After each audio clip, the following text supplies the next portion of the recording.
Welcome to the Bioptimizers Awesome Health Podcast. And now here's your host, Wade T. Lightheart.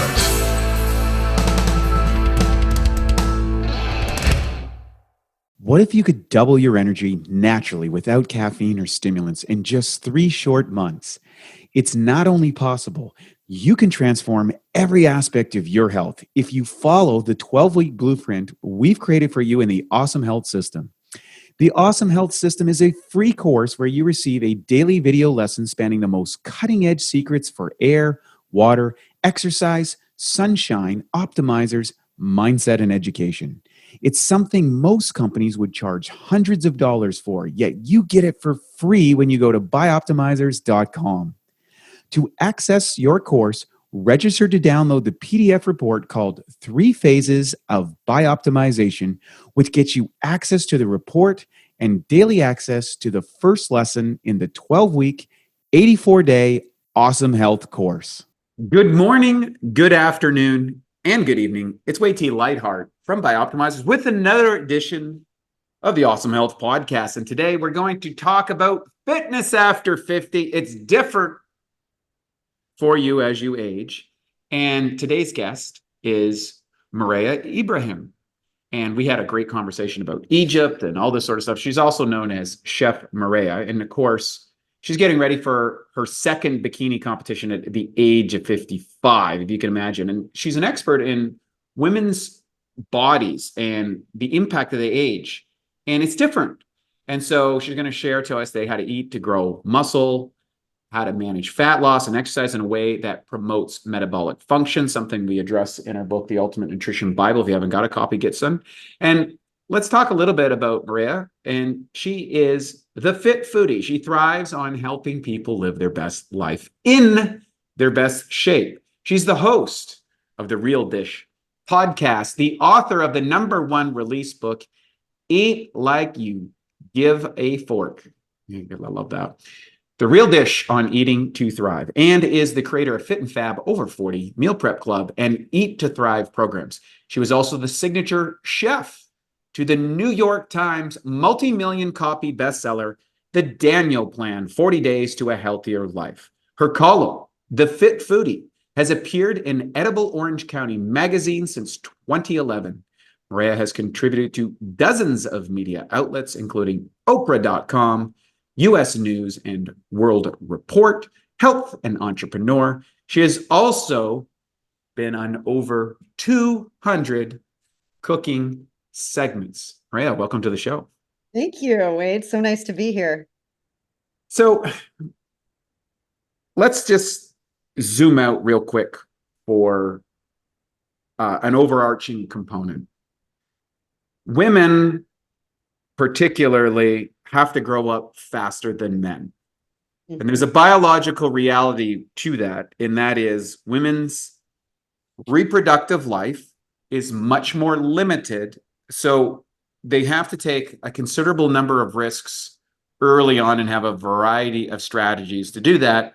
And when you want to be, if you decide that you want to have a family, then you have to make decisions very quickly. There are consequences to every challenge. Also, the aging process, as far as reproductive capabilities, is much more extensive for men. That's why we grow up later, and much more important for women. And then the third thing is the ravages of premenopausal and menopausal conditions for women directly impact the aging process, particularly as they get in that transition stage and beyond. And unfortunately, much of the medical science around these topics has been directed and generated by men who operate on a completely different hormone cycle than women.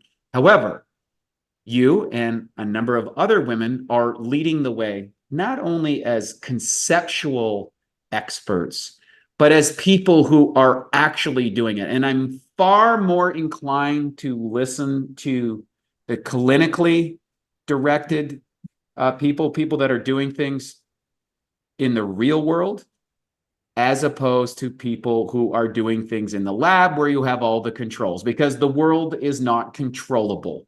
Yeah. How is it that you're able to look so good and influence so many people at an age where many women are throwing in the towel in desperation and hitting the wine bottle instead of the gym? Gosh. Thank you for saying that, first of all. For me, let me just kind of take you back. I mean, fitness and health and wellness have always been like there in my life to certain degrees. But I know what it feels like to feel bad. I know what the ravages of perimenopause feel like. And I know how yucky it feels to be in a place where you just don't feel good in your own skin anymore.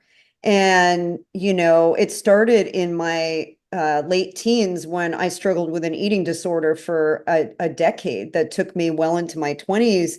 And quickly, I understood the importance of food, your mindset, physical activity, and supplementation. All of those things when I started to heal.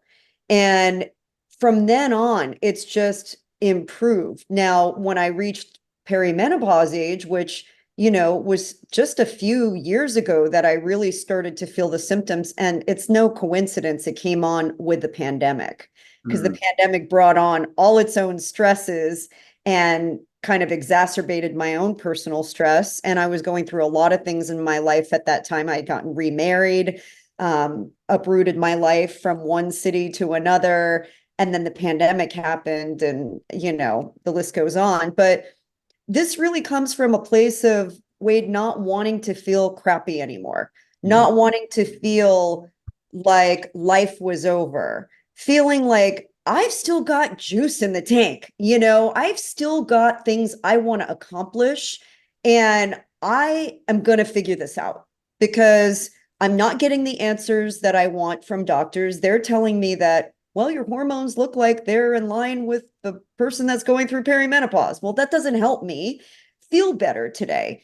So I set out on my own mission, to be honest, to really learn from as many people around me and then also do my own research. And what I found is that there is a way to feel just as good, if not better, which is good news, if not better than you did in your earlier years, because you're going to be intentionally taking care of yourself in a way that maybe you've never done before, because your happiness and your joy depend on it right now, because you can't just drift by with the status quo of what you've been doing for the last few years or decades and expect to roll into your 40s, 50s, and beyond doing the same old thing. Women who may have not been as diligent in your investigative journey on this process are oftentimes tempted into spray painting the rust underneath through cosmetic treatments, etc., switching right into hormonal augmentation. My personal opinion is get the other things sorted out first before you go down that route.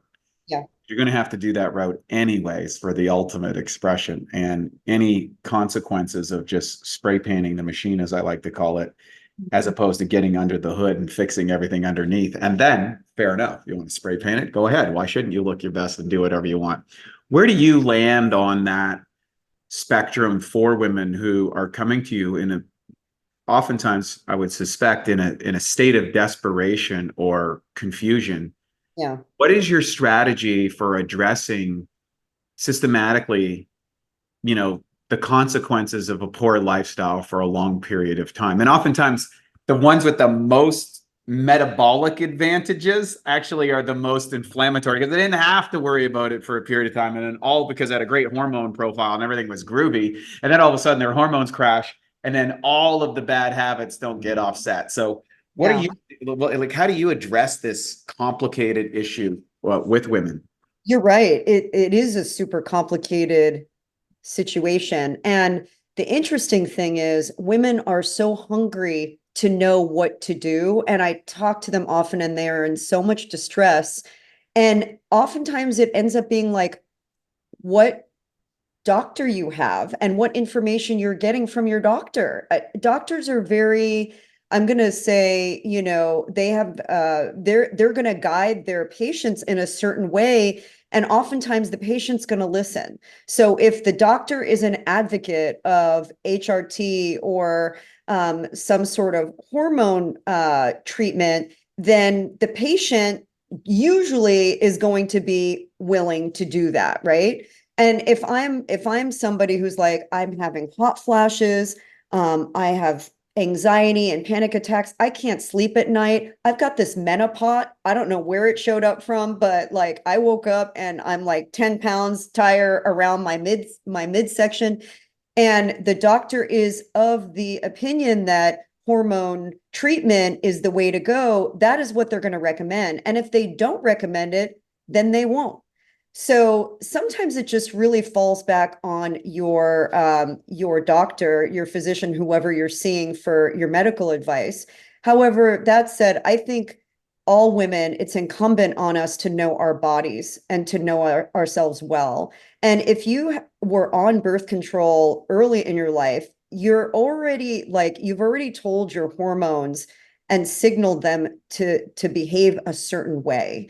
So the people who have been on birth control for a long time, when it comes to, hormone replacement therapy, they're already used to taking hormones. I was not one of those people. So I did not go on hormone, any sort of birth control. And therefore, when I got to this phase, it wasn't something that I really considered as like the fallback. It was more like, do I need it? Because I know that it's going to come with its own set of ramifications and dependency and whatnot. So I would just encourage every woman to really inspect her lifestyle and look at what you're eating, how you're and I say how, not if you're exercising. You got to be exercising, but how you're exercising, what you're supplementing with. And if you're not supplementing, it's time, because there are a lot of things that we must get from supplements that are virtually impossible to get from food. How are you managing stress? Stress is just so incredibly important for us to get a hold of at this phase, at any phase, but especially this phase. And do you know what your body composition looks like? I don't really care about the number on the scale. I want you to know what your body composition looks like. I want you to know what your body fat is. I want you to know, like, are you carrying a healthy amount of fat?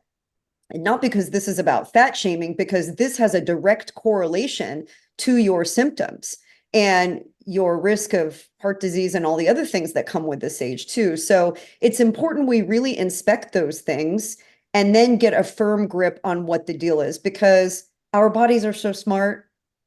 They want us to survive and they want us to weather the storm. Let's outline maybe some of the symptoms that women start to experience metabolically or physiologically that makes them not feel good in their skin. So if they're listening to this, they can say, oh, that's me. Like, maybe you can talk about what the early stages are, the medium stage, and then the, I'm in trouble stage. Yeah, because it truly unfolds that way. It starts, for me, it started with a lot of brain fog. Brain fog was the big one.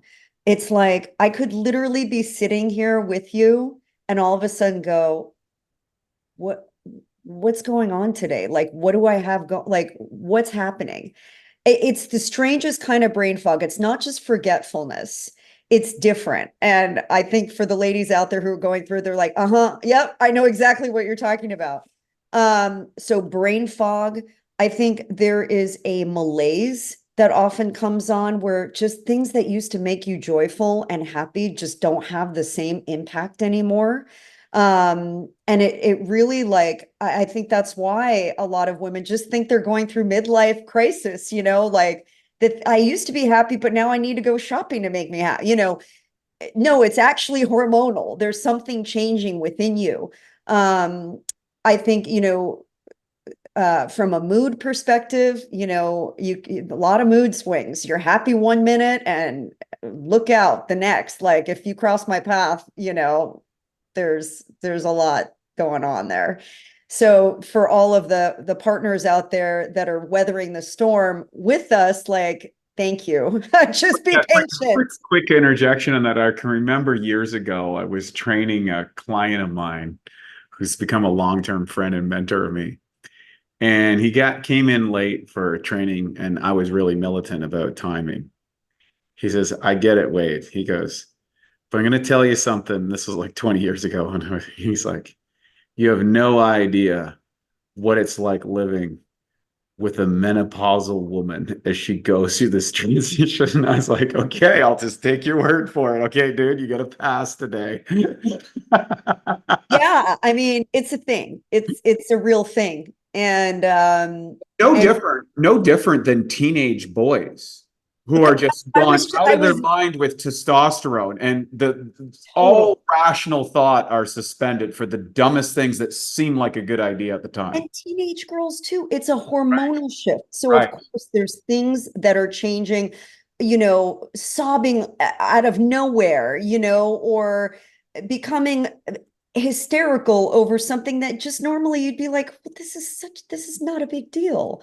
So all of those things are like, I would call them mood and anxiety. Anxiety was a big one. I started having like these horrible panic attacks, like about things that normally I wouldn't get upset about. And it really hit a crescendo one day.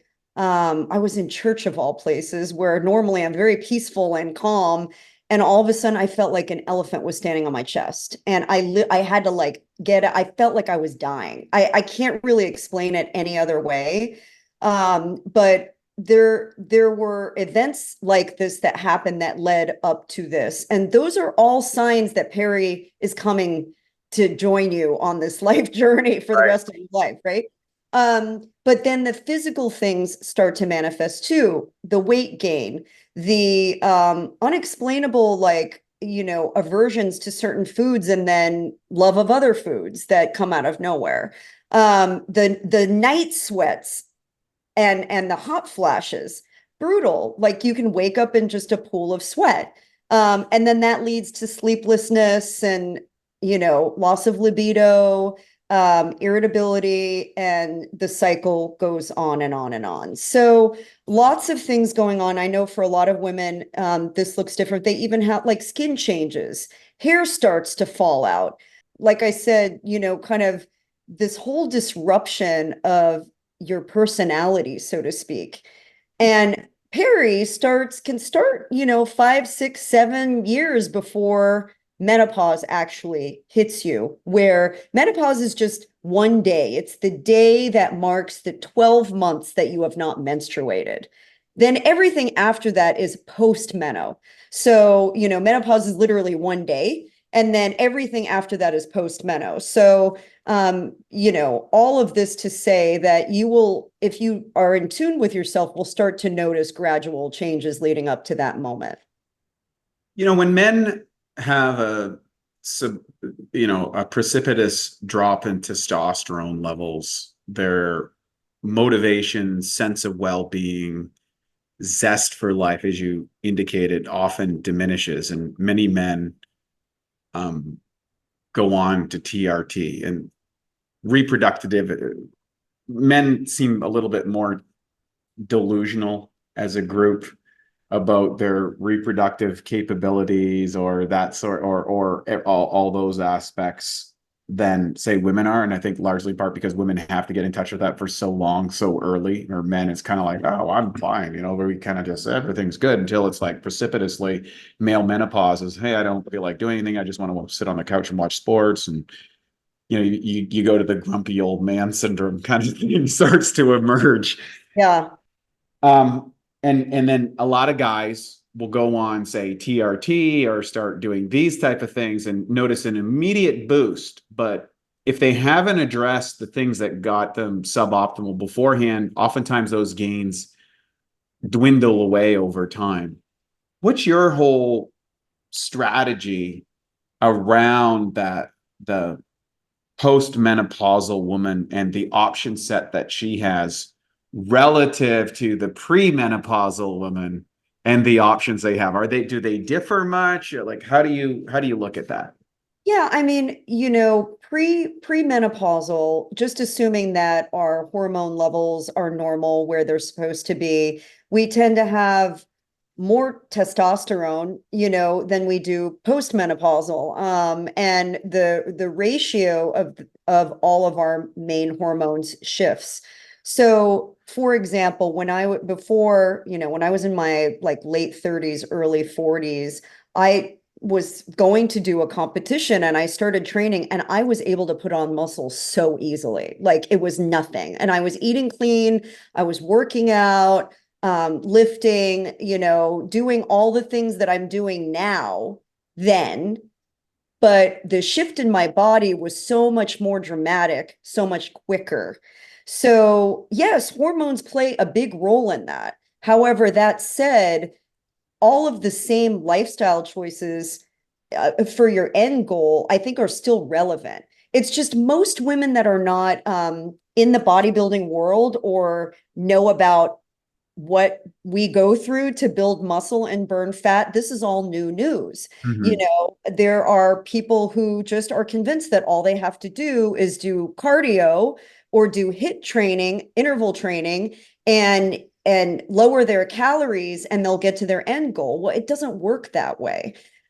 So there are specific protocols for shifting and maintaining a healthy metabolic system when you get to this side of the hormone phase. And that's really what I teach in Fit and Fab over 40. You have to do strength training. Strength training has to become part of your weekly protocol. You have to eat more protein. Protein is the catalyst for growing muscle. And so that has to become a requirement. Things like, and listen, if you're plant-based out there, take this with a grain of salt, because I was a vegan for 5 years. But I'm just saying, like, I had to really evaluate what was on my plate. So for me, it wasn't like I was probably metabolically more unhealthy as a vegan than I ever have been. So things that maybe worked for you won't necessarily work for you on the other side of menopause. So, and then sleep, we used to be able to drink and party and do it. Not that I've ever been a big partier, but I'm just saying, like, I could have a couple glasses of wine or a couple glasses of champagne and maybe go to bed at 1 or 2 in the morning and get up and be just fine. I can't, I can't even sip alcohol and go to bed late and be fine. Like, these things just changed. So, I think you just have to like nurture that and embrace this new phase. Is like, don't think of it as like, oh, I can't drink, oh, I can't party. Like, no, I'm going to be better in my life. I'm going to use it more constructively and I'm going to find other ways to be joyful. I don't like waking up with a buzz or a hangover. I actually enjoy a non-alcoholic existence right now. So I just feel like there are things that maybe you could do then that you can't do now, but you can embrace the better side of that. Yeah, all of that's essentially what makes a person feel good is a neurochemical response to the external and internal stimulants. And we have access to an internal pharmacy if we know how to unlock that through lifestyle construction, which includes diet, exercise, biological optimization technology, etc. But so many people just kind of go too far too fast or too aggressive without, they're working on what should be the tweaks versus the foundational pillars. Hmm. What Yeah. are the foundational pillars for women as they age specifically? So we've got protein content, muscle building, exercise, strength training, exercise, a reduction of, say, inflammatory agents, drugs, alcohol, etc., along those things where Caffeine. caffeine. What else? Um, Definitely mindset um and mood Hmm. function, and regulating that.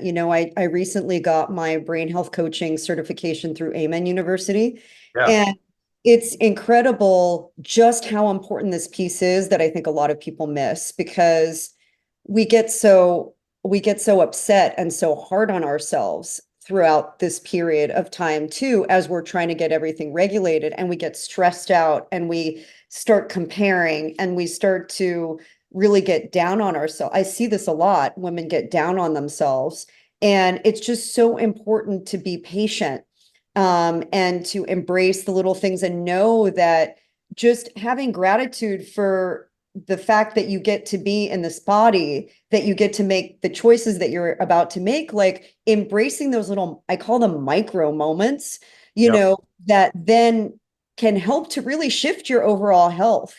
And a lot of that is really, what you're telling yourself you are, and being kind.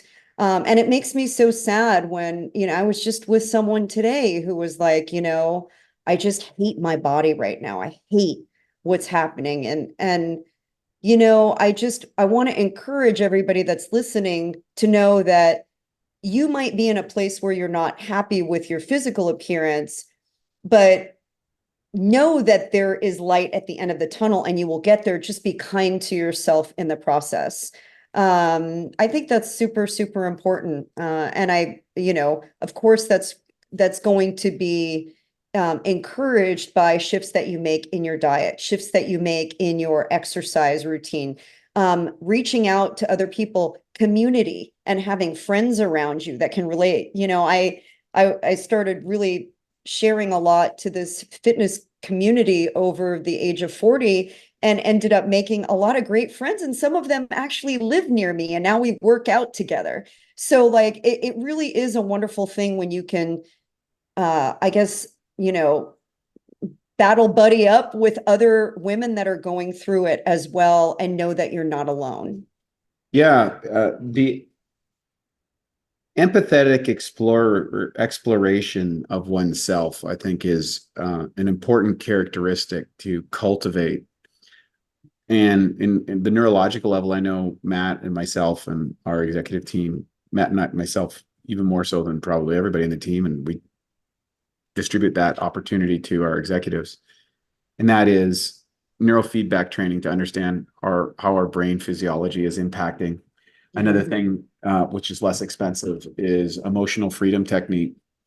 Few people understand the composite of emotional buildup over time and its deleterious effect and self-talk, its ability to impact neurological, cognitive, hormonal function.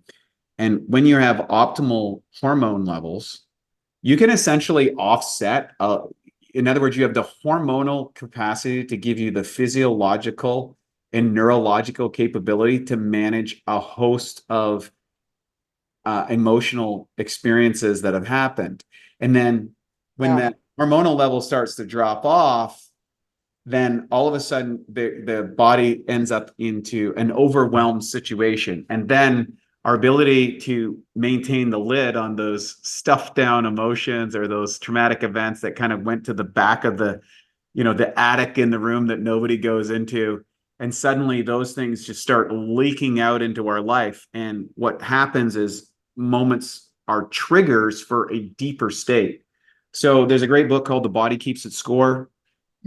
Emotional freedom technique, neurological counseling. And then if you look at the longest living, healthiest, happiest people in the world, they all have a high focus on building connected social groups. And if you look historically, for men and women, and they have distinct groups that socialize on a regular basis within their own sex, within their own gender, and that has been kind of stripped away in the last 60 years.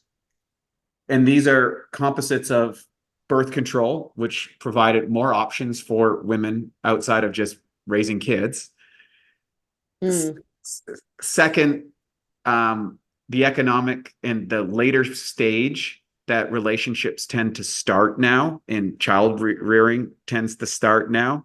And then we have a plethora of political components that are trying to strip away those, gender identities or that sort of, or proliferate them onto a level that I don't know where I stand. But at the end of the day, we derive vital social health enforcing experiences from members of our own gender in group, where you can share and you can experience and you get that sense I'm not alone. Because to have this sense of alone, just for people listening, what that means is that you have a depressed serotonin level in the body. And this is back to our amygdala center. Jordan Peterson does a great job of illustrating this in his lobster theory, that we share the same nervous system as lobsters, and how you move up in the dominance hierarchy, or how safe you are. Because if you are excommunicated in a tribal society, then it was certain death.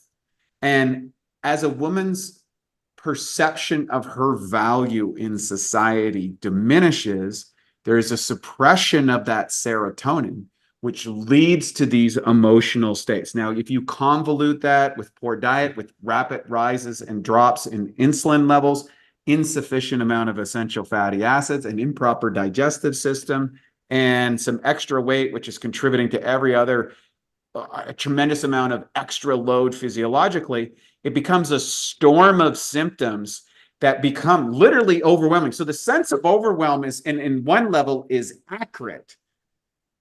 The mitigations oftentimes are not. Taking an antidepressant, or taking a glass of wine to check out, or reading into an explosive, or exploding like a child would in order to get the deep down attention to some unaddressed emotional issues. All of those are a composite to health and vitality. What happens for women who are compromised from the variety, one or any of all of those conditions, and then they start to implement these using your program? What's the stages that start to unfold for women when they start doing the things that you're suggesting in your course? The Bioptimizer mission is to help more of the world fix their digestion at a core level. The truth is, your digestion is only as good as your enzyme levels. Imagine trying to build a house with a tree. It's impossible. You need to chop the tree down into small pieces. Similarly, in order for your food to be used by your body, it must be broken down into a bioavailable form. And that's what enzymes do, converting protein into amino acids, fats into specific fatty acids, and carbohydrates into usable energy units. We start out with an abundance of enzymes, and that's why kids can digest just about anything really quickly. The thing is cooking food kills enzymes, as they cannot survive at temperatures above 118 degrees. So years of this ends up depleting our bodies and leads to weak digestion. Taking digestive enzymes like Masszymes, which has an incredibly high level of protease for digesting protein, as well as other critical enzymes like lipase, amylase, and others, is a total game changer. Suddenly, you strengthen your digestion, eliminate gas and bloating, boost metabolism, and multiply your energy. Most importantly, you fix your digestion at a core level. To get started with Masszymes and to save 10% on your first order, go to masszymes.com. That's MASSZYMES.com, and use the code MASS10, MASS10. Literally, it's almost as though you're speaking to a new person. Mm-hmm. It's literally like they have taken not only a physical step forward, but they have embraced the emotional and psychological piece thoroughly. And I see them become happier. I see them become people with lives that are much more full. And the coolest part, I think, is that they really feel a sense that they want to share this with other women. Yes. It's like you talked about this tribal kind of mind. Like literally, we want to scoop up all the women with us on this journey and tell them it's going to be okay. Just follow me. Just do this thing. And it really upsets me to no end when I see, the different kind of, I'm going to call them quick fix kind of pills that are out there, and quick fix kind of solutions that I think, quite frankly, are robbing women of their physiological ability to normalize themselves. Because it's like anytime you're going to be dependent on a drug or whatever, a substance, then your body is going to regulate itself to accommodate that substance rather than doing it on its own. So, and oftentimes they don't know it's a life sentence. They don't know once they start injecting, they're going to have to do that for the rest of their lives because their body has gotten used to it.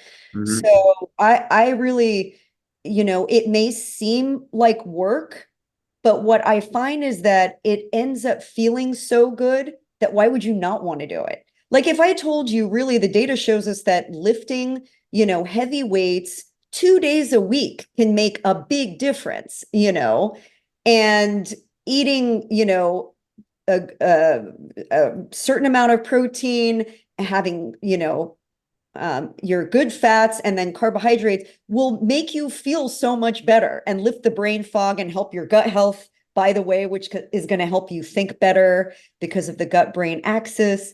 And it will also equip you to, change your mindset about things. Like I will tell you, I told you I was, went through a period where I was very unhealthy in my late teens to early 20s. I have blocks of time that I do not remember.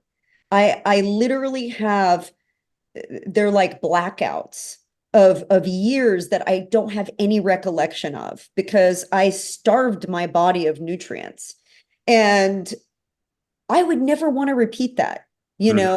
I wouldn't trade that time right now thinking that I would have to relive that, even if I were 30 years younger for anything.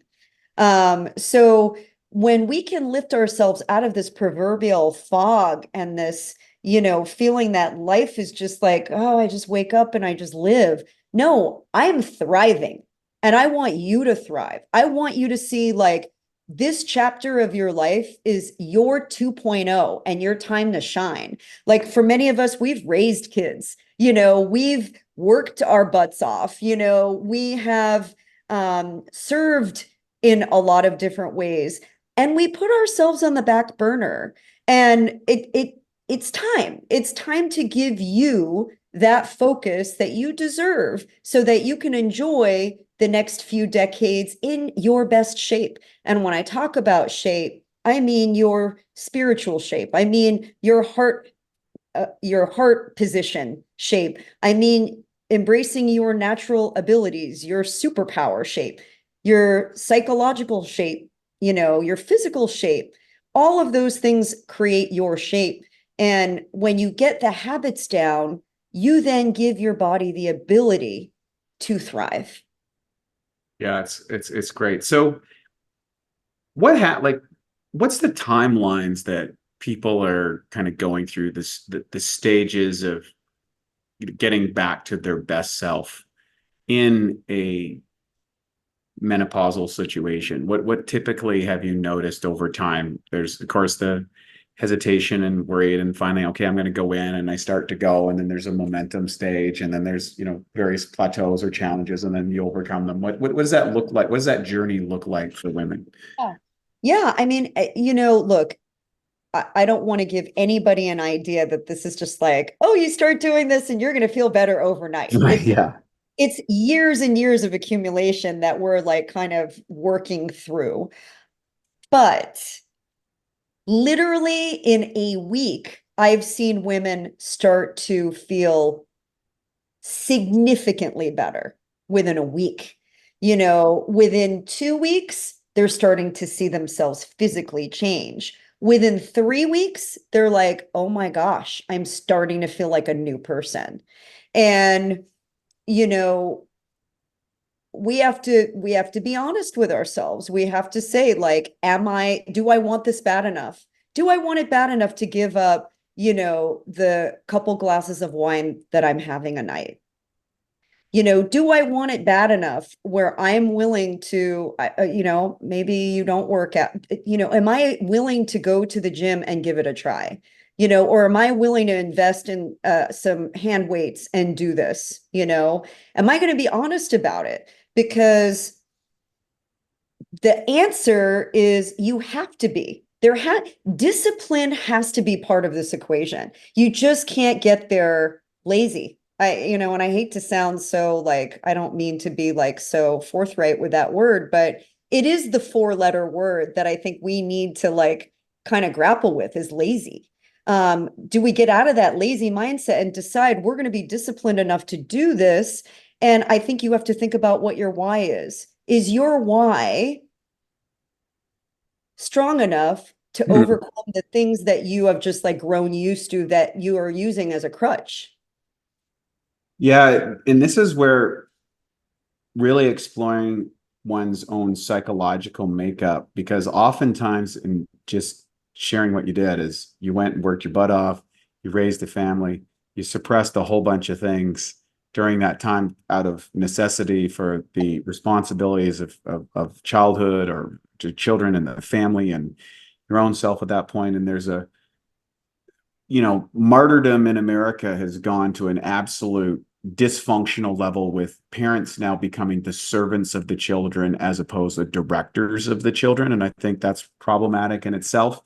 Yeah. But that being said, and all well-meaning and all, maybe, with technology and all of the competing factors to disrupt the family unit and lack of other associative members and the way the communities and the way lifestyles and the isolation and technology and all these sort of things are a convolution of the pressures that you manage during that time. And then you get empty nest syndrome, the kids are out of the house and then you're left to yourself and you're less capable than you were before, and you're using these medications. So how do you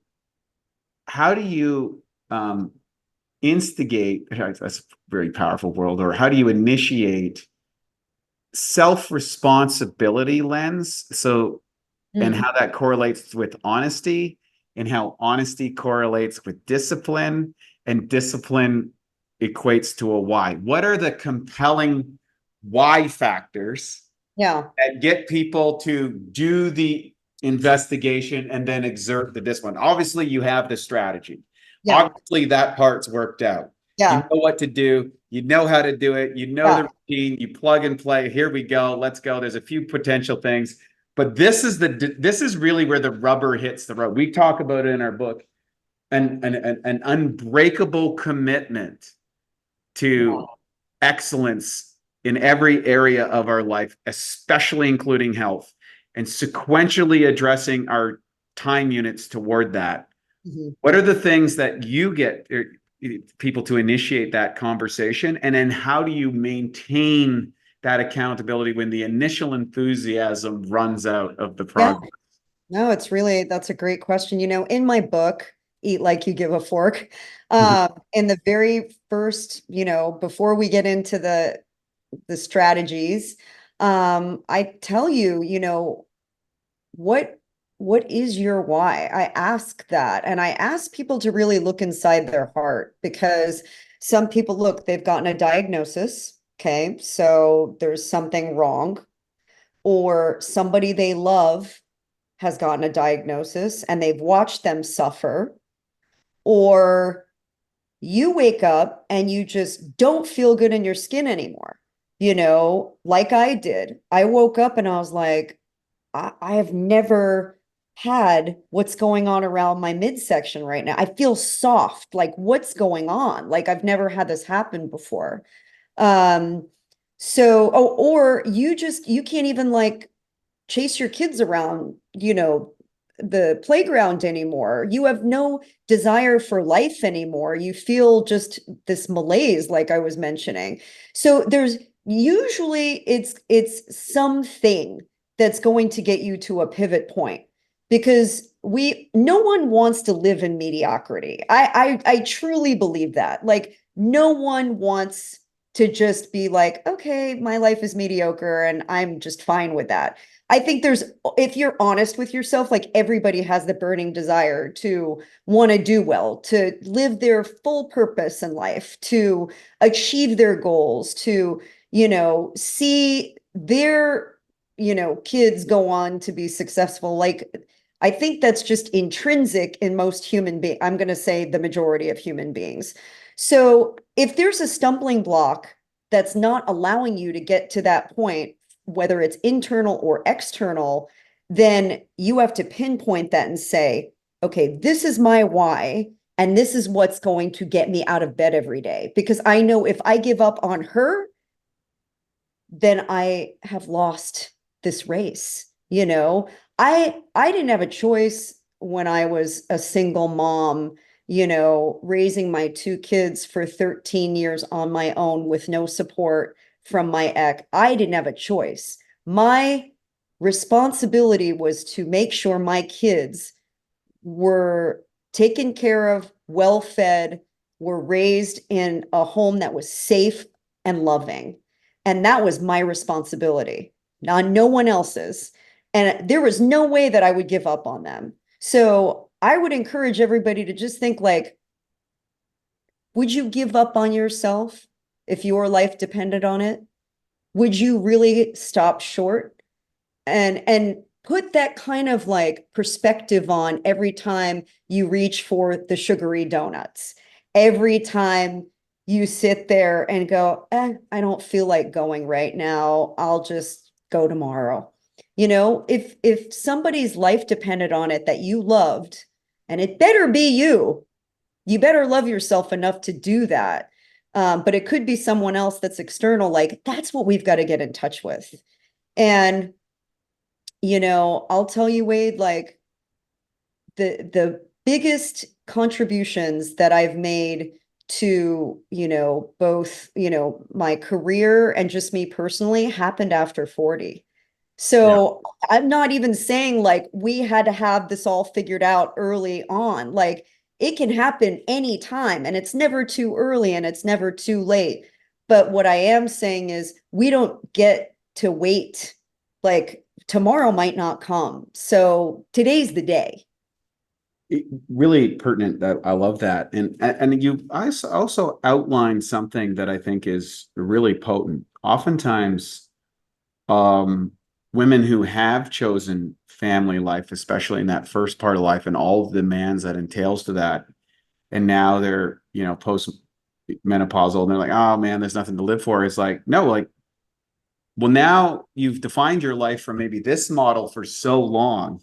Yeah. That's impacting your health and fitness and vitality. And you've assumed now that, oh, you're still carrying the martyrdom card from that one, which was noble, but now it's not noble anymore. The noble thing to do is saying, well, I'm still here. I might as well make the best of it and be the best person. And the women that I see that are doing that, they're kicking ass. They look great. They're beautiful. They're vibrant. They have insight to provide so much wealth of knowledge and contribution to society, to younger women, to men, the whole nine yards. And there's also a lot of maybe what caused negative self-perception early in life. They're past all that sort of stuff. But and so there's a fluidity in communication and social situations that you didn't have the capacity to handle now. And now it's just like, oh yeah, that's so fun. And what used to just blow your gasket is now entertaining, and kind of like you can kind of watch people or see a situation that you couldn't handle before. You can just like deftly move it aside. It's like you become like a super martial artist in life and have so much to offer. And I really love women who have embraced that side. They're kicking ass and whatever they want to do. They're That's so good. I love cool. It's really attractive. Yeah. So let's go to the heart of the matter here is vibrant older women who take care of themselves and know themselves and are not subjected to all the emotional turmoil are extremely hot. Like, they are magnets. They're magnets to men, they're magnets to women, they're magnets to business, they're magnets to their community, to social groups. They are literal powerhouses that have the capacity to give birth to new ideas and give birth to new things. This is part of that's wrapped up in the feminine wisdom, feminine power. And I love the fact that there's women like yourself out there teaching other women to do it, because we need that. We need, in traditional territories, it was the grandmothers that would have the wisdom and the nurturing and the honored position. My partner, she went down to the Amazon this year, and she was sitting with the grandmothers within a tribe. It's like way up in the middle of the Amazon. You had to take boats for 8 hours to get up there. And And here are these vibrant women in their 80s and 90s. In fact, she had a deep conversation with a woman that was like 98 years old. And she was asking him some deep life lessons. And what seemed like this woman you'd think was kind of out of it, she said, would just snap in it with just precision, like clarity about this certainty, and just like, whoa, like there was no, there was no frivolous or no softness. It was just like bang, bang, bang. And because she's seen a million conversations and a million variations, and she was very clear about what the answers were. So I love that. And I'm like, I want to hop through the screen right now and just be like, oh my gosh, embrace your power right now. yeah. Like, we are past the BS of caring what anybody thinks anymore. I don't need somebody to accept me that's a stranger that has no impact on my life. I don't need to please you anymore. I want to be the best version of myself because I have goals, because I want to accomplish something. I am not doing this bikini competition for anyone except for me, not even my husband, And so, like, I think this is the time to really know yourself and to become acquainted with who you are, because we do shape shift so much for other people because we're in that role, and then you get to a certain point, and I see it all the time. It's like these empty nesters that are just like lost without their kids, and they don't enjoy even being with their significant other. They've like buried this relationship that they had, in the guise of like, we need to be together because of the kids. And then they lost themselves. Yep. So it's a great time to really like, okay, I'm a student. I love to learn. Like, I think there is a part of being a student that always keeps you youthful. I think you need to be a student of your own body.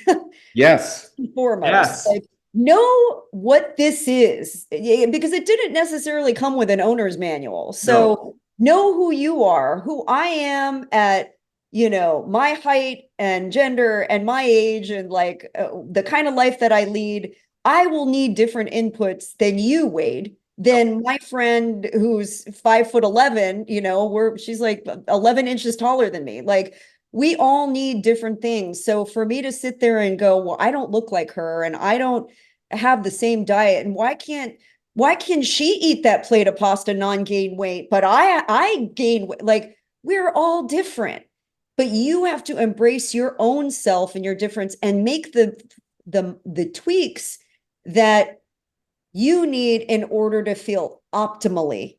And I often think like I'm kind of my own like flying experiment, like the plane's already taken off, but I'm making like tweaks to the motor and, the engine, and I'm like fixing the interior, and I'm doing all these things while the plane's flying. But we get to do that, and there's not a better judge of what feels good for the long run for yourself and you, but you have to be consistent. I just can't stress that enough. Don't say like, oh, I did it for a week and it didn't work, or I tried that already. Oh, I took that already. It didn't work. Well, how long did you do it for? Would you go to college for a semester and be ready to go perform surgery on people? No, you wouldn't. You need a certain amount of seasoning, to get it right. And you got to just stick with it. So I'm going to ask a question that I'm curious about. Last year, I engaged in returning back to bodybuilding after a 13-year hiatus. Was turning 50, and I wanted to see what it took to get into competition shape. And I had better success than I hoped. Won a bunch of contests, grandmaster as an old guy, beat some young guys, ended up at the Mr. Olympia again, which was awesome. So cool.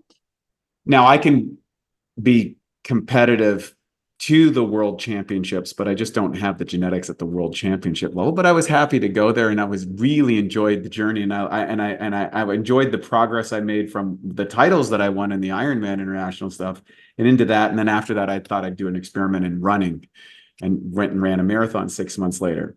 Wow. And I remember everybody asking me, like, well, why are you doing this? And I had some answers to that, but I'd like to know what your answers are. Why are you doing a fitness bikini competition at 55? What is the drive behind that? And why are you doing that? So I think it's a three-part answer. Mm-hmm. But I think I mentioned, I started to train for this in my early 40s. I was going to do one, and then I dropped out. And I never saw it to completion. And I was training with someone else, and she ended up doing it. And it just like stuck with me. It just didn't feel good that I dropped out. And so there was a feeling of closure that I needed to, kind of work on, because I don't like to quit. So that's one thing. Number two, having gone through, I'm going to say, the trauma of peri, in the pandemic, it took a toll on me, Mm-hmm. and when I discovered these tweaks and started living in a different way to maintain this lifestyle, and I started feeling good again, I got my mojo back. No. Yeah. And when I got my mojo back, I was like, oh, heck yeah, I'm holding on to this one, Right. and Right. so it keeps me accountable, Yeah. because I can slip, I still love my gelato. Right. Okay. I lived in Italy for 6 months. Right. Like, give me a good plate of tagliatelle, I'm a happy girl.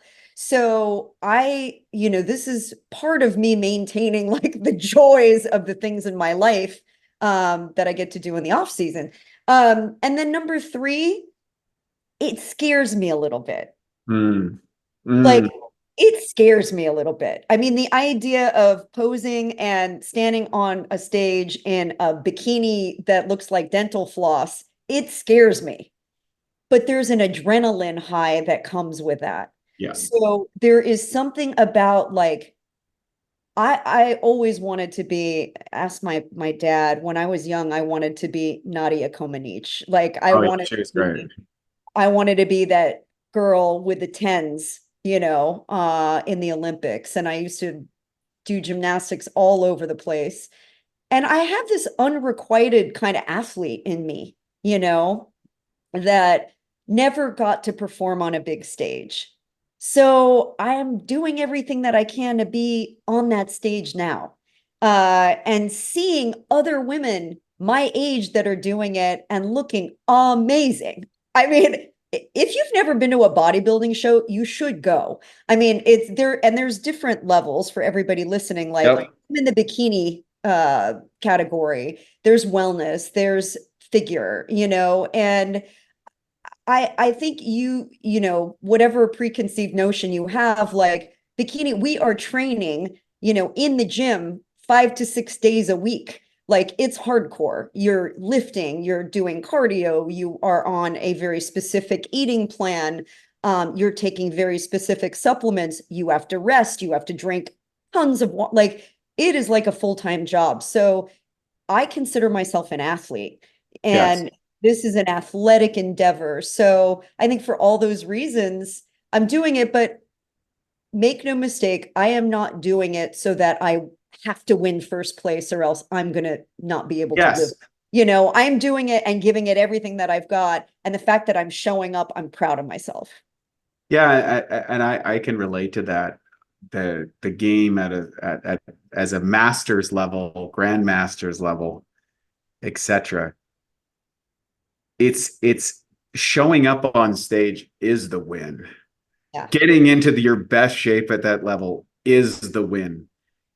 Seeing your peers, whether they're a little bit better than you or a little bit worse than you, but they're in that same field together and you know what they've gone through, is really inviting. And then being a shining example of pushing yourself to find out what really is the top end of this. Like where, like how good can I actually be for me? And those events, I can't tell you how many people have gone to an event that have never been to one before. They go in, they don't understand it, but they'll see someone on that stage that they go, I want to look like them.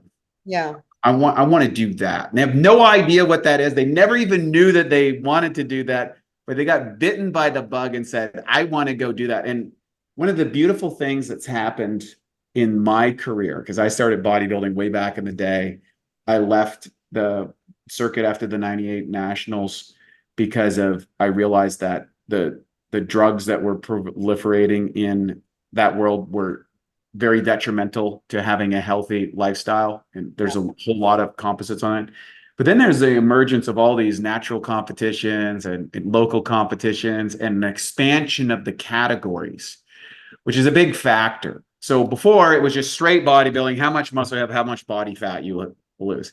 Well, now we have, physique, and we got figure, and we got fitness, and we got bikini, and we got regular bodybuilding. So we have the categories that your body type actually fits to. So you can go, oh, well, this is what I like, and I want to go to this category, and you build around it. And the result, it's like I shared with people. Yeah, sure, I got all the trophies and all the titles, and everybody goes, isn't that great? There's, success, the big joke of success is there's nothing there. It's where you become, like the journey of getting to that point. That's just a signpost that I made it. It's like climbing Everest. It's like more people die on the way down than going on the way up. It's because they lost the perspective of it was the mountain and the mountain only, the depression of Olympic athletes. It's more like what I take from those is here's how I got the best out of myself. How can I apply this to any area of my life? And that goes way, way, way back to Arnold Schwarzenegger was asked a long time ago, what was the keys to his success? And he says, I learned every principle of success from the sport of bodybuilding. Yeah. I'm over at Gold's Gym the other day. RFK is in the gym. And he's one to come on, guys. Arnold's at the gym in the mornings. I see Arnold. I see RFK at the gym, which was a childhood dream to me to be around that sort of stuff. Is that Gold's in Venice? Yeah, it's Gold's in Venice, the mecca of bodybuilding. Yeah. And I talked to him, and he's like, he's what, almost 70 years old. He looks great. He's out training with his shirt off, and he looks awesome for any age. And he's, socializing with the members. Oh, yeah. And I go, here's a guy that could be doing a million other things in the world and has tremendous, like running for the president of the United States. Forget the political side of it. Just the fact that you want to get into the ring, into the probably the most brutal environment of the world. Yeah. And he's taking the time and energy to make sure that he's as fit and functional as possible. To me, that's a clue to the value of that thing. He's not getting on a stage, but I'm telling you, he probably could. He looks great. And you can see with that vitality, you can see with his energies, he's energized enough at his age to go out into the world and say, hey, I think I can make a difference. Wow. Listen, and that's a great message. I love that energy. Let's talk about energy for a second. Yes. Okay. Because there is toxic energy and positive energy. That's right. And energy, and I'm not going to get too political either, but I'm just going to leave it at this. The energy that we put into the world is a byproduct of the energy that is inside our bodies. Okay. Yeah. So if the inputs are clean and healthy, the outputs have the opportunity to be clean and healthy too. If you're feeding yourself garbage, negative thoughts, lack, greed, dissension, all of those things, you're feeding that's going to be your output. Yeah. So, I'll leave it at that. But the whole idea here is the people in the world that end up having longevity and success in their lives have a practice. Okay, it might not be a perfect practice. They might not be training to get on a stage, but they understand it. They understand the value of taking care of themselves in order to, because oftentimes we are the product, right? We So are. I just can't emphasize how important that is. And, being in your best shape really means like showing up for yourself in a way that's conducive to be a light in the world. And I think, because if all you're doing it for is to be in love with your abs and to have a great, glute situation, like you're missing the opportunity. Yes, and that's often happens for people in the younger age categories. They get overly invested in the cosmetic external and underinvested in the internal side of it, and oftentimes sacrifice their emotional, psychological, financial, relationship health.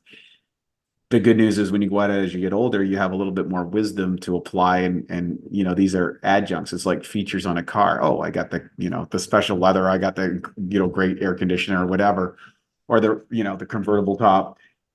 What I can say is if you look across the board at, say, you get to midlife and you go, okay, what's the next 10, 20, 30 years going to look like? Yeah. Find your inspirational person that's 10 years older than you, is direct mentorship. And I would say 20 years is aspirational. And the one thing that I know is that everybody that I'm inspired about after the age of 50, like, so if I go 10 years in advance, my current, one of my current mentors is a fellow by the name of Paul Chek. Go down to his house. We hang out all the time. We become soul brothers, and he's 10 years ahead of where I am. And the guy's fit. He's vibrant. He's an artist. He's a poet. He's a father. He's an educator. He's a business guy. He's a Tai Chi practicer. He's a shaman. He's like all of these incorporated facets of the human development. They didn't see that I'm middle-aged and going over. And if I look across the music industry, all the top people in the music industry, they all, and those are the people that partied and went down the road as hard as the hyper-narcissistic, complicated world of traveling on the road. But like, you couldn't have a worse lifestyle. I mean, live like a rock star is the iconic aspect of self-destructive, ideologies on humans. Yet all the top ones, fit, exercise, nutrition, on point. If you go to the acting industry, it's the same thing. If you go to the media agency, if you go, we talked about politics. If you go to, and I remember talking to an executive I was coaching years ago who was on top of his game. The guy was he was the number one CEO in Canada at the time where I was training him. And he was involved in intercountry trade deals and like really high level complicated, one of the largest companies in Canada that he ran. And he said, you know what? He came to the gym and I said, well, what was your reason for coming here? Right. But other than you want to lose weight. So he goes, you know what? He said, I walked into a boardroom in New York City, which the biggest, most impressive, most impactful people in the room. And I says, I'm comfortable in that. But when I walked in that room, I looked around, everybody in that room was fit except me. And I knew that was a strike against me. And I know I wanted to be that guy. I wanted to, because he said, I knew that I had betrayed myself. Yeah. It's interesting in my health coaching program, there's something called the dinosaur syndrome. And as our body weight and body fat increases, our brain size shrinks. Yeah. So, and again, just going back to like this focus on it's not about just the aesthetic. It is about functionally how much more, acute and stronger we can be mentally, cognitively. And we haven't even talked about like degenerative disease that affects our brain, like Alzheimer's, dementia, which is epidemic right now and very scary. No one, I think this is maybe the worst fate that a human being could go through, is to get to the end of their life and not remember the people that they love. I can't imagine more hell on earth. And So, it's really bad for the family when their relationship is cut off through that lack of as well. Because and I feel like we're kind of just normalizing it. Like, oh, yeah, you get to a certain age and you get Alzheimer's. Like it's just a yeah, thing. see you later. Put them in a home, lock them away, and drug them up until they're gone. We gotta educate people that their lifestyle choices are contributing to this. Like this isn't just like you wake up one day and you don't have a memory. This is all this is like 50 years, can be 50 years of cumulative, poor lifestyle choices that will lead to that. So, it is important that we look at this outside of the framework of just what people look like, because on the other side of the fence, because there's always someone that's going to take something good and twist it up and make it negative, they'll say, well, you're fat shaming. Well, we have to accept people of all sizes. This is not about a fat shaming thing or a size thing. This is about metabolically, are you able to age in a way that is healthful, that is disease preventing, and that allows you to stay cognitively sharp? And that's really it, and I think we really need to open this discussion up, because it feels like every time we talk about health, people want to go to like, well, let's not fat shame people. Yeah, which is ridiculous. You have a program that's available for people. But can you share a little bit of insight about the program, all about it? Who's it for? What's the benefits, that all that? If you can kind of do that, because we're going to wrap things up here in a couple of minutes, and I want to give you the floor to illustrate the good work that you're doing in the world and the people it's for. Oh, thank you. My work as a chef and holistic nutrition coach, and now a brain health coach, I've really wrapped that up into this program called Fit and Fab Over 40. And it is a 21-day challenge to help women that are, I'm going to say, in their peri phase, but it can be earlier, and be sure that every woman that's listening, you will go through this. Okay. It's not going to miss you. Just like everyone else, like we're all going to go through it. You may have different symptoms than others, but everybody will go through it as long as they are alive. So it's a 21-day challenge that helps you get into the best shape of your life, body, mind, and spirit, and shows you the foods to focus on, the foods to avoid, lifestyle habits, exercise tips, and really gives you an accountability group, because we are better together. So when you do this, you get into a group that you can then exchange ideas with. And I really feel like this is just the catapult to then, send you into this lifestyle shift that is something that we get to do for good. But it's to make shift happen for good. Love it. Mareya, you've been a wonderful guest. Thank you for sharing all your insights. We'll put all the show links in here so that people can find where you're at, how to go that. Do you have any social media handles or anything like that you'd like to add? Oh, yeah. Yeah. Find me mostly on Instagram at Chef Mareya, and also Facebook. And growing my YouTube and TikTok. They're not quite there yet. I just got on the TikTok train literally like a week ago. But Instagram's where I hang out the most, at Chef Mareya. Awesome. Thank you so much for joining us today. For all our listeners, I hope you got some value out of that. This is Wei T. Lightheart from the Awesome Health Podcast. You deserve your best life. Find your coach. Mareya is a good example, a living example of how to look and feel and be your best as you go through the optimal stages of aging. Thank you so much. We'll see you on the next episode. And now for a Bioptimizers fixed digestion tip: how to get away with eating sugar. Hey, look, sugar is normally one of the worst things for you. But let's be honest. I mean, we all cheat from time to time. And here's a little trick that will ensure your body benefits from the sugar. Now, before you eat or drink anything sweet, take 5 to 8 capsules of P3OM. The patented strain in the formula devours sugar, so fast it literally doubles in the body every 20 minutes in the presence of sugar. That doesn't mean that you can or you should eat a bunch of sugar or sit around all day doing that.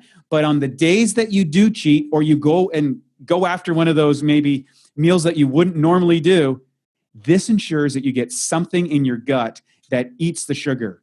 And it's not going to feed the bad guys or spike your blood glucose nearly as much. So to learn more about P3OM and its sugar-devouring and protein-digesting properties and how it can transform your gut and metabolism, go to www.bioptimizers.com. Thank you for listening to the Bioptimizers Awesome Health Podcast. You can find more information at bioptimizers.com.